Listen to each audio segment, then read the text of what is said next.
worship Jesus. Hallelujah.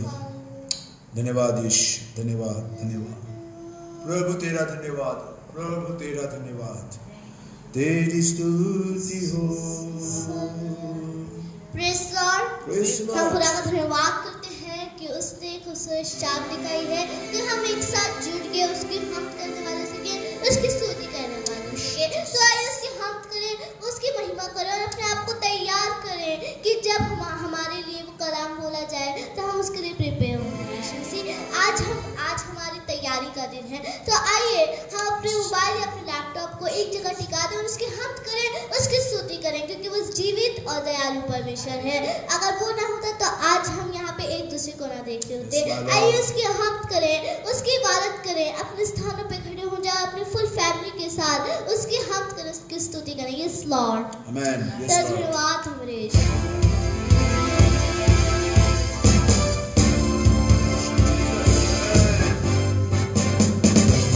तेरी स्तुति हो यीशु, we worthy your name.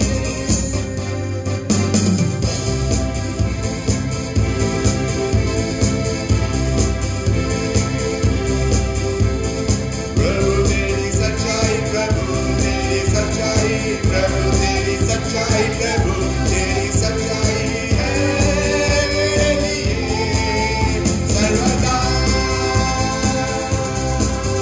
सर्वदा। प्रभु तेरी सच्चाई, प्रभु तेरी सच्चाई, प्रभु तेरी सच्चाई, प्रभु तेरी सच्चाई है मेरे लिए सर्वदा सर्वदा।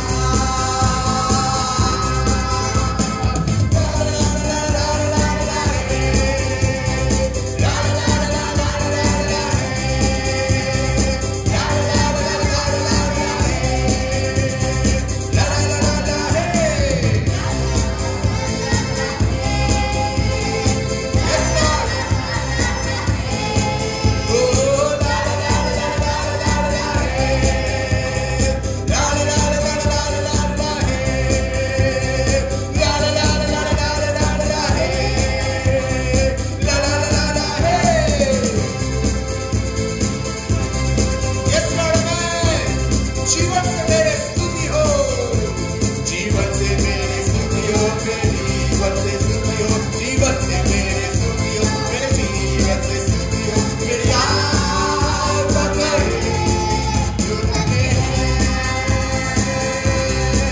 तू धन्य है। जीवन से मेरे स्तुति हो, मेरे जीवन से स्तुति हो, जीवन से मेरे स्तुति हो, मेरे जीवन से स्तुति हो, मेरी आत्मा करे तू धन्य है, तू धन्य है। Worthy of the Lord, hallelujah.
यीशु भी ले जाएगा साथ। आशा मेरी अब तो यही है, हो जाओ तैयार। वापस आता मेरा यीशु भी ले जाएगा साथ। ओ आशा मेरी अब तो यही है, हो जाओ तैयार। जय जय प्रभु यीशु की, हालेलुया। जय जय प्रभु यीशु की। और आपको बचाने आए जगत में, और उसे स्तुति करो। गाओ खुशी में, ओ धरती में आकाश। आया मसीह जग में, पापों का करना। आया मसीह जग में, पापों का करना। आया मसीह जग में, पापों का करना। आया मसीह जग में, पापों का करने नाश। तेरा धन्यवाद हो यीशु, हम तेरा स्तुति करते हैं।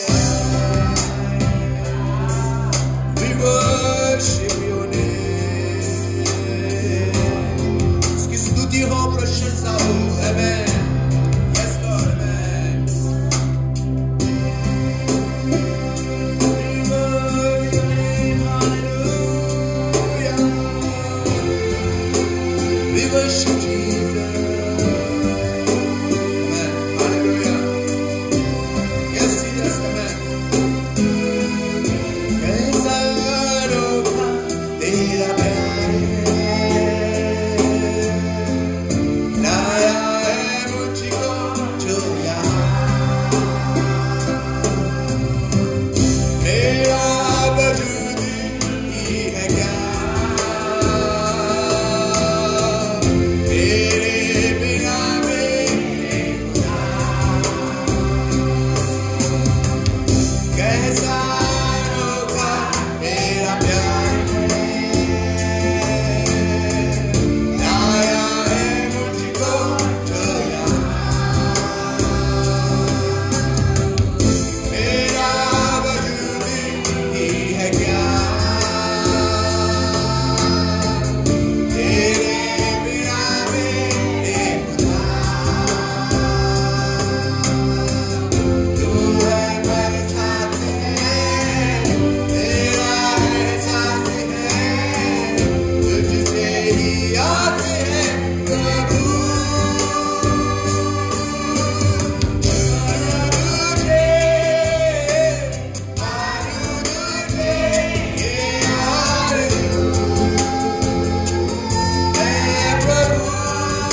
यीशु मसीह मैं तुझे छू लूं, मैं तुझे पालूं, क्योंकि जो यीशु को छूता है वो चंगाई को हासिल करता है, और जो यीशु को पाता है वो जिंदगी को पाता है। मेरी और आपकी कुछ और आराधना केवल एक, यीशु मैं तुझे छू लूं और मैं तुझे पालूं। मैं धन्यवाद हो यीशु,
दुआ करेंगे, परमेश्वर की हुजूरी में चलेंगे। मैं दरख्वास्त करूंगा मिसेस न्यूटन से कि आगे आए और हम सब के लिए परमेश्वर के वचन के लिए प्रार्थना करें।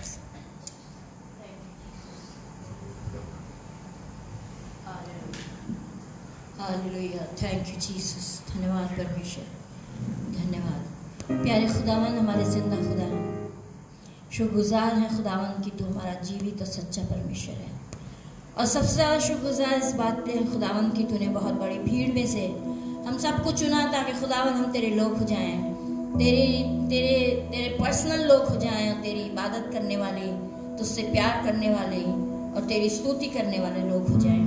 और खुदावन तूने हमें अपनी महिमा, अपने जलाल के लिए इस्तेमाल किया, हम तेरे शुक्रगुजार हैं। शुक्रगुजार हैं खुदावन कि हमारी महिमा स्तुति पे तू विराजमान हुआ। और आज की शाम खुदावन तू हमें से हर एक को बरकत दिया चाहता है। एक एक जिंदगी जो खुदावन जिसके कानों में तेरा वचन जाए, हम प्रार्थना करते हैं एक एक जिंदगी पर खुदावन तेरा अनुग्रह होने पाए। हर एक जन खुदावन तेरी गहराई, तेरी ऊंचाई को पहचानने पाए और खुदावन तेरी मर्जी को पूरा करने पाए।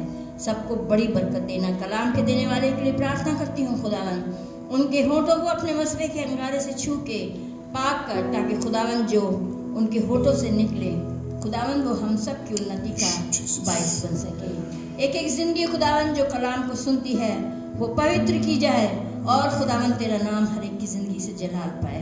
प्यारे खुदावन सबको आशीष दे, यीशु मसीह के नाम से मांगते हैं, आमीन आमीन। Praise Lord. मिनट से बैठ जाएं। हम धन्यवाद करते हैं अपने आसमान के खुदा का, उसकी परस्तिश करते हैं, उसकी तारीफ करते हैं आज के इस अच्छे लम्हे के लिए, इस अच्छे दिन के लिए जो परमेश्वर ने दिया है। और इसलिए दिया है ताकि हम उसकी स्तुति करें, उसकी आराधना करें। आज का दिन परमेश्वर की आराधना का दिन है, आज का दिन उसकी स्तुति और उसकी प्रशंसा का दिन है। और हम धन्यवाद करते हैं अपने परमेश्वर का, हम धन्यवाद करते हैं उसका कि उसने ये मौका दिया है कि हम उसके नाम को ऊंचे पे उठाएं। और मैं शुक्रगुजार हूं उन तमाम लोगों का जो इस वक्त ऑनलाइन हमारे साथ शामिल हैं।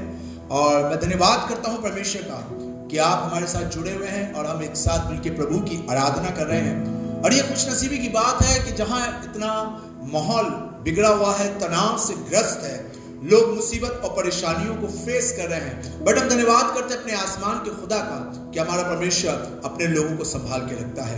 अपने वादे के मुताबिक जैसा उसने कहा है इस वाली बात को कि मैं तुम्हें अपने हाथों में उठाए लिए रहूंगा और तुम्हारी खबरगिरी करूंगा। मैं धन्यवाद करता हूं खुदा बाप का कि वो मुझे और आपको संभाल के रखता है। हालेलुया। और वो अपने वादे में सच्चा है। आज एक छोटी सी बात मैं आपके साथ शेयर करना चाहूंगा।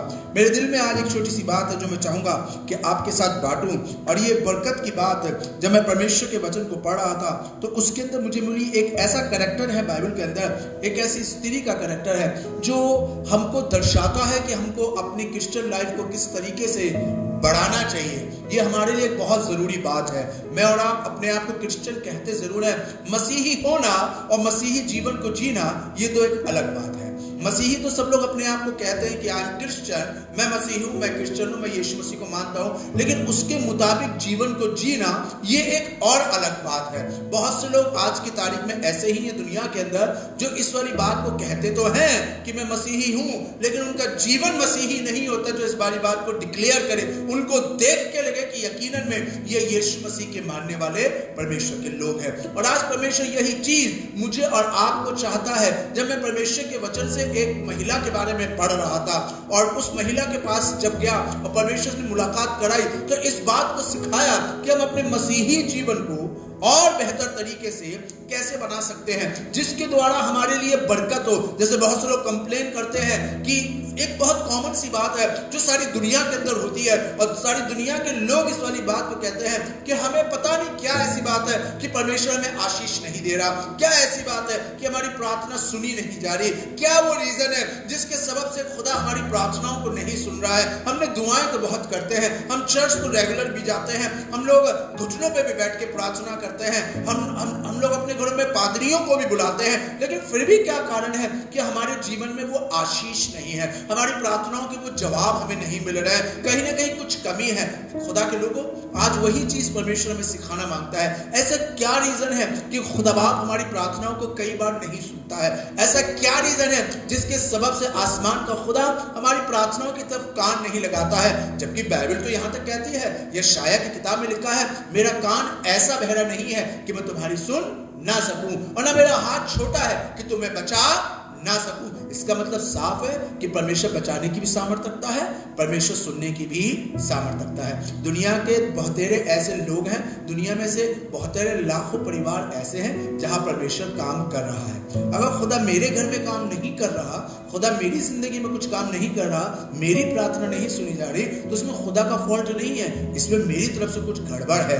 क्योंकि अगर खुदा का फॉल्ट होता तो वो लाखों परिवारों के जीवन में काम नहीं हो रहा होता, बल्कि वो करता ही नहीं कहीं पे काम। लेकिन ये मेरी तरफ से फॉल्ट है। तभी तो बाइबल में लिखा है, रोमियो की किताब उसके 12वें अध्याय की अगर पहली आयत को पढ़े तो पौलुस प्रेरित कहता है, जबकि गवाहों का ऐसा बड़ा बादल हमें घेरे हुए सराउंडिंग में है। इसका मतलब क्या है? चारों तरफ देखो गवाहियां ही गवाहियां हैं। जबकि ये जानते बात कब होती है? जब किसी चीज के बारे में कोई स्पेशलिटी बताई जा रही होती है तब ये शब्द यूज किया जाता है, जबकि। मतलब बहुत खास बात खुदा का खादिम कह रहा है, जबकि गवाहों का ऐसा बड़ा बादल हमें घेरे हुए है। इसका मतलब वो साफ बता रहा है कि आंखें खोलकर देखो, चारों तरफ तुम्हें गवाहियां ही गवाहियां मिलेंगी। जिस तरफ तुम मुंह कर लो, अगर तुम इस तरफ मुंह करोगे, सीधे हाथ की तरफ करोगे, तो वहां भी तुम्हें बतेरी गवाहियां मिलेंगी। उल्टे हाथ की तरफ मुंह करोगे तो वहां भी तुम्हें गवाहियां मिलेंगी। सामने देखो, चाहे पीछे देखो, चाहे सर उठाकर देखो, सर झुकाकर देखो,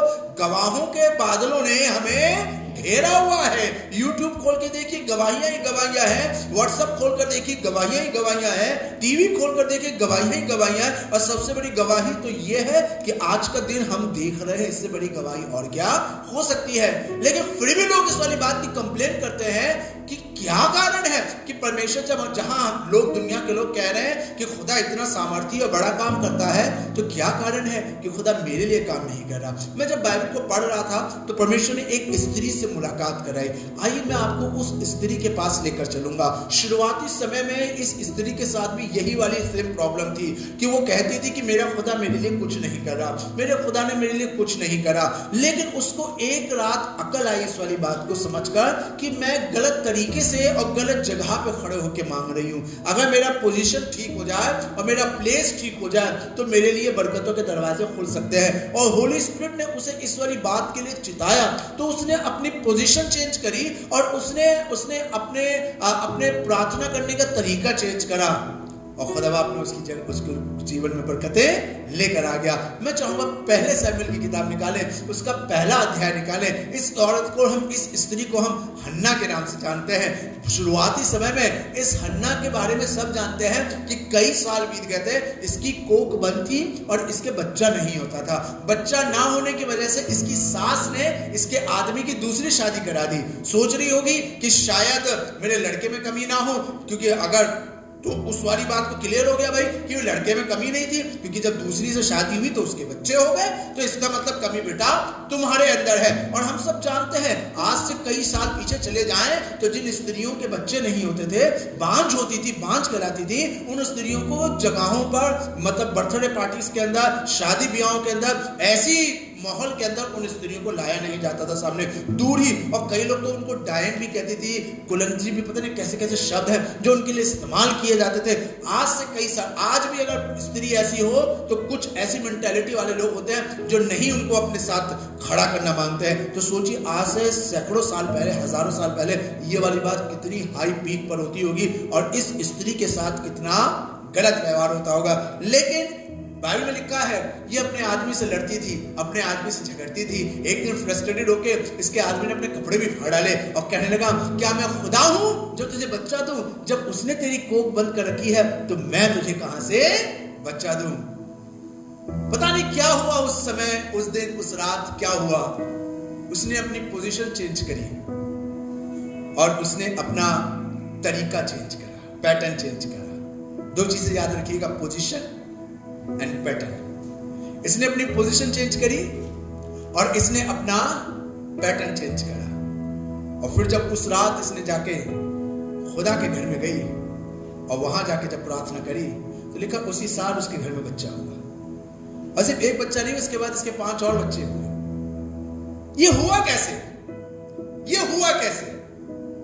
जो इतने सालों में नहीं हुआ वो उस साल कैसे हो गया? कुछ हुआ है यहां पे, क्योंकि इस स्त्री ने 2 काम करे, अपनी पोजीशन और अपना पैटर्न चेंज करा। आइए जल्दी से उन जगहों पे निगाह करें जहां ये वाली बात क्लियर करती है कि हन्ना ने ऐसा क्या करा। क्या इसने पहले दुआएं नहीं की होंगी? क्या ये पहले चर्च नहीं जाए? तो चर्च वही सेम है। चर्च ये नहीं कि कोई नया चर्च ढूंढा, ये बड़ा वाला चर्च है, यहाँ पे बड़ा वाला पादरी आता है, यहाँ के लोग हिल हिल के दुआएं करते हैं, यहाँ के लोग अन्य भाषाओं में दुआएं करते हैं, तो यहाँ ज्यादा काम होता होगा। नहीं, ऐसा कुछ बाइबल में स्पेसिफाइड नहीं है। पवित्र आत्मा का दान कभी भी कहीं भी किसी के भी पास आ सकता है।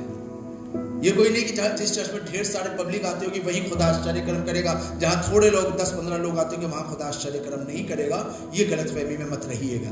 ये नहीं कि पादरी खूब पढ़ा लिखा, फॉरेन रिटर्न हो, अमेरिका वगैरह घूमता हो तो वही वाला पादरी शक्तिशाली होता है, उसी के द्वारा दुष्ट आत्माएं भागती हैं। जो छोटा मोटा कमजोर पादरी है, 10वीं पास पादरी है, 12वीं पास पादरी है, जो शहर में ही रहता, कभी शहर से बाहर दूसरे शहर भी नहीं गया प्रचार करने, शायद उसके पास सामर्थ्य नहीं होती होगी। ये मेंटालिटी आज की तारीख में बहुत लोगों के अंदर भरी पड़ी है। लेकिन खुदा बाप चाहता है इन सब चीजों को नहीं, बल्कि अपनी पोजीशन और अपने पैटर्न, हमें इस पे गौर करने की जरूरत है। और इस स्त्री ने उस शाम जब ये खुदा के घर में गई तो अपनी पोजीशन और अपने पैटर्न को इसने टोटली चेंज करा। मुझे नहीं पता इससे पहले वो क्या दुआ करती होगी, लेकिन उस दिन जब ये दुआ कर रही थी तो कुछ हुआ।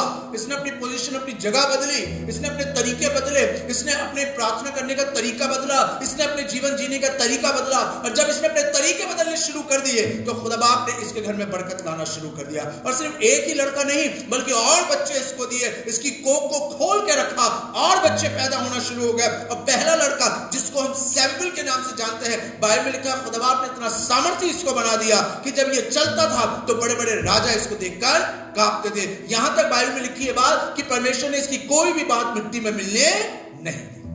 जो ये कहता था खुदा पूरी कर देता था। इससे पहले तक, सैमुएल से पहले तक खुदा किसी से रूबरू होकर बात नहीं करता था, लेकिन मात्र सैमुएल एक ऐसा नबी बना जिससे खुदा कई सौ सालों के बाद, जिससे खुदा जमीन पर उतरकर रूबरू होकर बात। इससे पहले खुदा सिर्फ मूसा से बात करता था, जो रूबरू होकर बात करता था, फेस टू फेस बात करता था। मूसा के बाद खुदा बाप सैमुएल से आया, मिलने आया, और इससे फेस टू फेस। हाँ, खुदा बात करता था, एलीशा एलिया के समय में खुदा ने बातें करी, लेकिन रूबरू होकर बातें नहीं करी। लेकिन इससे खुदा बाप ने रूबरू होकर बातें करी, फेस टू फेस। जैसे मैं आपसे बात कर रहा हूं, ऐसे खुदा उतरता था और इससे फेस टू फेस बातचीत किया करता था। ऐसा लगता था खुदा सामने बैठा हुआ है और खुदा बात कर रहा है। ये मुमकिन कैसे होने पाया? इसके लिए जानते हैं हन्ना ने कुछ करा। जब हन्ना खुदा के घर में दुआ कर रही थी, मुझे नहीं पता इससे पहले कितने साल हन्ना ने कैसी वाली दुआ करी होगी, करी जरूर होगी, बट आई डोंट नो इसका तरीका क्या होगा। लेकिन उस शाम इसने अपना तरीका बदला। और आज मसीहों, मुझे और आपको भी अपने तरीके पे ध्यान देने की जरूरत है। मैं सिर्फ 2 चीजें बताऊंगा आपको, सिर्फ 2 चीजें मैं आपको बताऊंगा जो इसने करी, और तीसरा काम अपने आप खुदा करेगा। 2 काम हन्ना ने करे, तीसरा काम खुदा अपने आप कर देगा। जानते कौन से 2 काम है?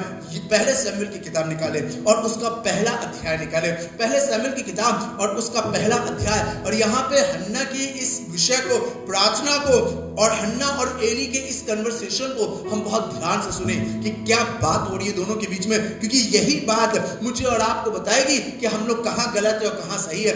पहला अध्याय, और मैं चाहूंगा इसकी 15वीं आयत को बहुत आराम से पढ़िएगा। लिखा जी हन्ना ने कहा, इससे पहले जब ये प्रार्थना कर रही थी तो बाइबल में लिखा है इसके होठ हिल रहे थे, शब्द नहीं निकल रहे थे। एली जो प्रभु का सेवक था, याजक था, पास्टर था वहां का, वो दूर बैठा हुआ, क्योंकि स्त्रियां अलग प्रार्थनाएं करती थी और पुरुष अलग प्रार्थनाएं करते थे। जब ये बेटा देख रहा था कि स्त्रियां जब प्रार्थना कर रही थी तो उसमें उसकी निगाह हन्ना पे गई कि ये प्रार्थना तो कर रही है लेकिन इसके मुंह से शब्द नहीं निकले, हिल रहे हैं। जस्ट लाइक ऐसा लग रहा था कि शायद ये कहीं नशे में ना। तो जब ये प्रार्थना करके बाहर आए तब एली इससे मिलने को आया और एली ने इससे बात करने कहा। अगर ऊपर की आयत पढ़े 14वीं आयत में लिखा है, तब एली ने उससे कहा, तू कब तक नशे में रहेगी? तू कब तक नशे में रहेगी? अपना नशा उतार। अपना, अरे बाप रे बाप, क्या कह रहे हो खुदा के खादिम, तुम इस स्त्री से सुनिए, इसका बिहेवियर देखिएगा। आज इसके बिहेवियर पे, आज इसके पैटर्न पे ध्यान दीजिएगा। जब हम खुदा के घर में प्रार्थना करने जाते हैं, जब हम खुदा के घर में प्रशंसा करने जाते हैं, अगर कोई हमसे कोई उल्टी बात कह दे तो हम उसे उल्टा सुना के आ जाते हैं। कोई कहकर तो दिखाए हमें, कोई बोलकर तो दिखाए हमें। तुम्हारी हिम्मत कैसे हुई हमें कहने की? कोई हमें गधा कह दे, कोई हमें पाजी कह दे, कोई हमारे बच्चे को लुच्चा कह दे, बदमाश कह दे, तो देखिए कैसे चर्च सर पे उठा लेते हैं। मैंने बड़े बड़े लोगों को कहते सुना अपने कानों से, हमारा तो मन कर रहा था पादरी का गिरबान पकड़ के नीचे घसीट दे उसे, वो पादरी इस लायक नहीं जो पुलपिट पे खड़े होके। ऐसे ऐसे शब्द मैंने लोगों के मुंह से सुने अपने पास्टर्स के लिए। मन तो कर रहा था उठा के गुम्मा मार दे उसको, मन तो कर रहा था उसको मुंह नोचड़, बड़ी दाढ़ी रखता है सामने, दाढ़ी खींच दे उसकी। कई बार लोग गुस्से में ऐसी बात कह जाते हैं, हो सकता है पादरी ने कुछ कह दिया, हो सकता है उनके बेटे को कुछ कह दिया, हो सकता है स्टेज पर चढ़ने ना दे, हो सकता है कि गीत गाने ना दे, हो सकता है गीत में से कहते कि नहीं इस बार टाइम ज्यादा हो गया, आप नेक्स्ट संडे गा दीजिएगा, तो बस मुंह फूल जाएगा। इस बार हो सकता है कैरल्स में नाम ना दिया हो सकता है क्वायर में नाम नहीं दे पा, तो मुंह फूल जाता है। हाँ हम क्रिश्चियन हैं, लेकिन हमारा एटीट्यूड कैसा है, हमारा पैटर्न कैसा इबादत करने का। इस स्त्री को सीखिए कि ये स्त्री एक तो दुखी है, ये स्त्री एक तो बहुत फ्रस्ट्रेटेड है अपनी लाइफ से। सोचिए महिलाएं इस वाली बात को ज्यादा समझ सकती हैं, कितनी फ्रस्ट्रेटेड होगी कि जब वो देखते होंगे उसके सौतन के घर में खुशी मनाई जा रही है और मेरा पति मुझे नहीं पूछ रहा, उससे प्यार कर रहा मेरा। तो सोचिए स्त्रियां कैसे एकदम, एक तो जलनखोर बहुत होती हैं स्त्रियां, और किस तरीके से उसने अपने आप को कंट्रोल कर रखा होगा और इतना ज्यादा फ्रस्ट्रेटेड होगा, टूट कर जब प्रार्थना कर रहे होगा, कोई आके कहते तू नशे में, तू दारूबाज है। अरे हमने कहा दारू पी है। अगर आज की कोई महिला होती है तो शायद उसे उलटकर पलटकर जवाब दो टुक सुना कर आ जाती। हम नहीं डरते, हम तो जो जैसा बोलेगा वैसा उसको जवाब देंगे, दो टुक जवाब देंगे, चाहे पादरी कैसा भी हो, चाहे उम्र में कितना बड़ा क्यों ना हो। हमारी दादा की उम्र को दो टुक जवाब देंगे, हिम्मत कैसे भी बोलने की हमसे।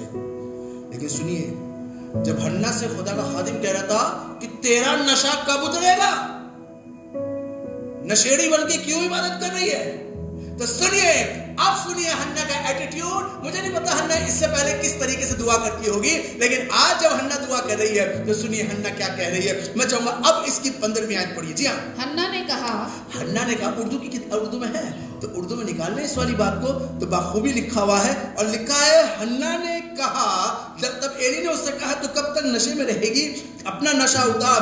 हन्ना ने कहा नहीं हे मेरे प्रभु, मैं तो दुखिया हूं।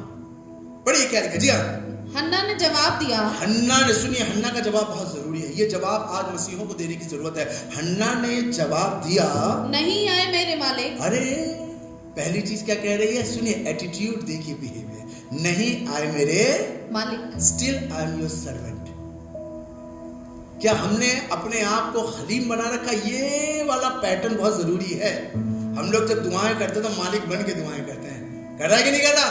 कैसे कह दिया हमें, लाइन में से कैसे हटा दिया हमें, कैसे कह दिया बाद में खाना लेना, हमसे कैसे कह दिया अभी रोटियां कम पड़ गई, बाद में खा लीजिएगा जब सब खा लें।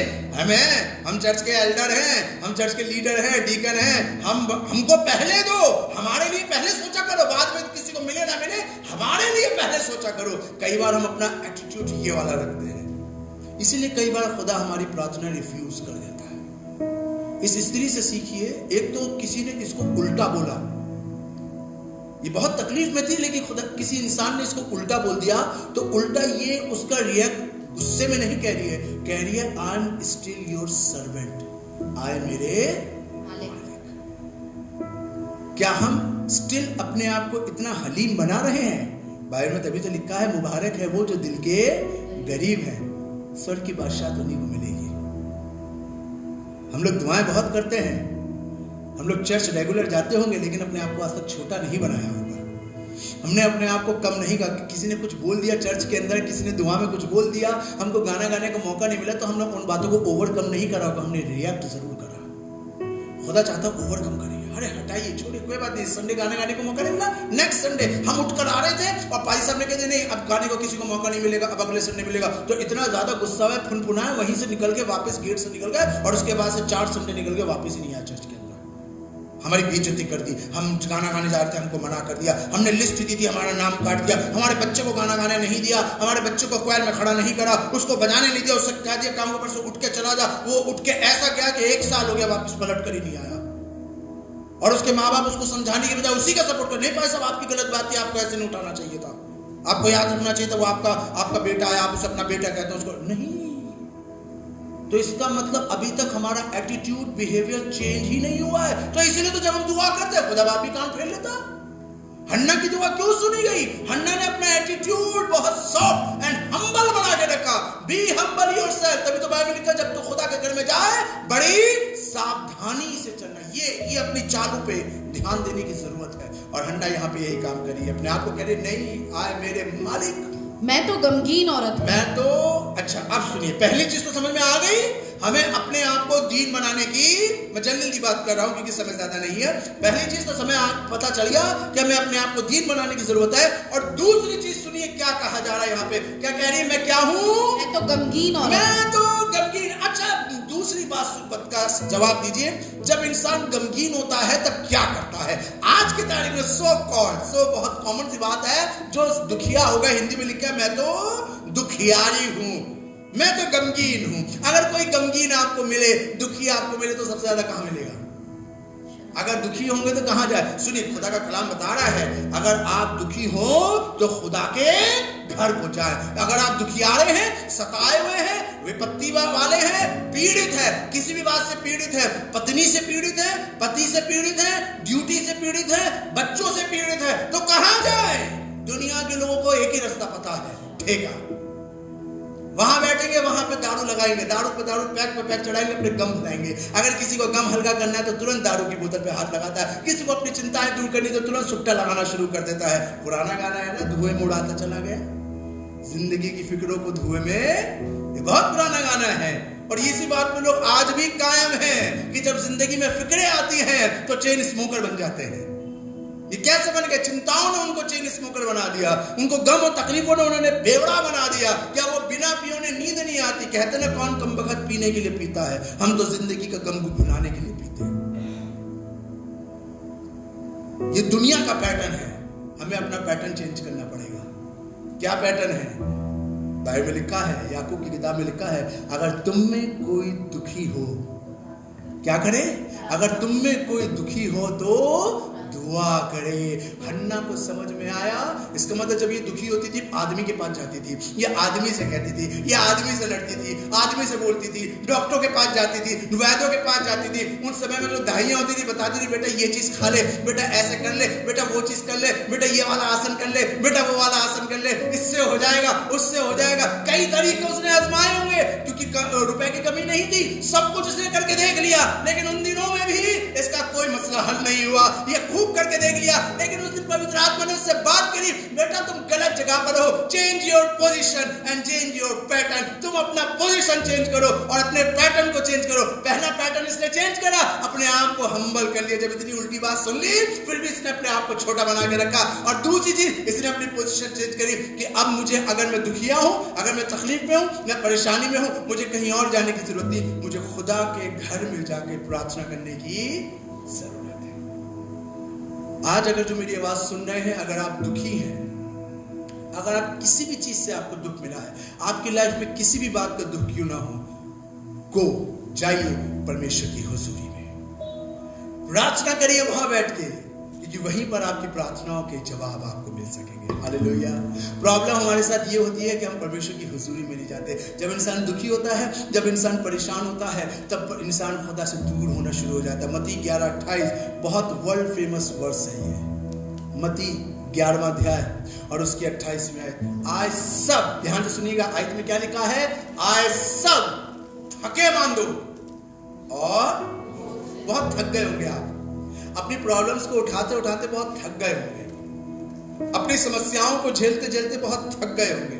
बहुत बोझ होगा कि किराया कैसे भरेंगे, राशन कैसे आएगा, 2-2.5 महीने से जॉब पर भी नहीं जा रहे हैं, अब पता नहीं जॉब रहेगी कि भी नहीं रहेगी, दुकान कैसे चलेगी, घर कैसे चलेगा, बच्चों की फीस कैसे जाएगी। बहुत बड़ा बोझ है आपके ऊपर और बहुत थक गए आप इन चीजों को फेस करते करते। बहुत से लोग जब ये चीजें फेस करते हैं तो जानते क्या करते हैं? मैंने न्यूज में पढ़ा है, आपने भी आए दिन न्यूज में पढ़े होंगे, कितने सेलिब्रिटी ऐसे हैं जिनको काम नहीं मिल रहा तो वो सुसाइड कर रहे हैं।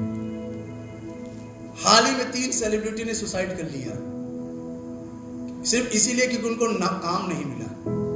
वो इन 3 महीनों के अंदर 3 सेलिब्रिटी ने सुसाइड कर लिया क्योंकि काम नहीं मिला। रुपए पैसे की कमी नहीं है, लेकिन काम नहीं मिला तो सोच रहे हैं आगे कैसे खर्च, क्योंकि उनके खर्चे ज्यादा है। फ्रस्ट्रेटेड होकर उन्होंने सुसाइड कर लिया। दुनिया में से न जाने कितने लोग हैं, बिजनेस नहीं चलता तो सुसाइड कर लेते हैं। बच्चे स्कूल में फेल हो गए, 12th और 10th के बच्चे फेल हो जाते हैं तो सुसाइड कर लेते हैं।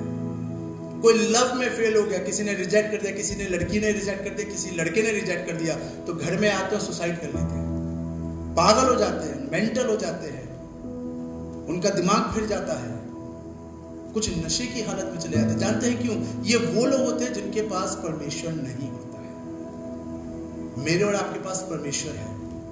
हन्ना उस रात ये वाली बात समझ गई थी, मैं गलत जगह पर हूं। Change your position. मुझे अपनी पोजीशन चेंज करने की जरूरत है, मुझे अपनी जगह चेंज, मांगने की जगह चेंज करने की जरूरत है। और मैं अभी तक अपने आदमी से, अपने रिश्तेदारों से, अपने घर वालों से बात करी थी, अब मुझे खुदा के घर में जाके बात करने की जरूरत है। Now this is the time कि आपको खुदा से बात करने की जरूरत है। आपको किसी इंसान से बात करने की नहीं, आपको परमेश्वर से बात करने की जरूरत है। और उस रात हन्ना परमेश्वर से बात कर रही थी। मेरे को एक किस्सा याद आ रहा है। एक राजा था, उसके पास दुनिया के बहुत मशहूर बाज जानते ना किसे कहते हैं? चील की जाति के होते हैं बाज। उसके बाद दुनिया के मशहूर बाजों का एक जोड़ा था। और उसने अपने सेवक को बुलाया, एक आदमी को बुलाया, उससे कहा कि मैं तुझे ये बाज दे रहा हूं, इनको उड़ना सिखा, इनको ट्रेन कर।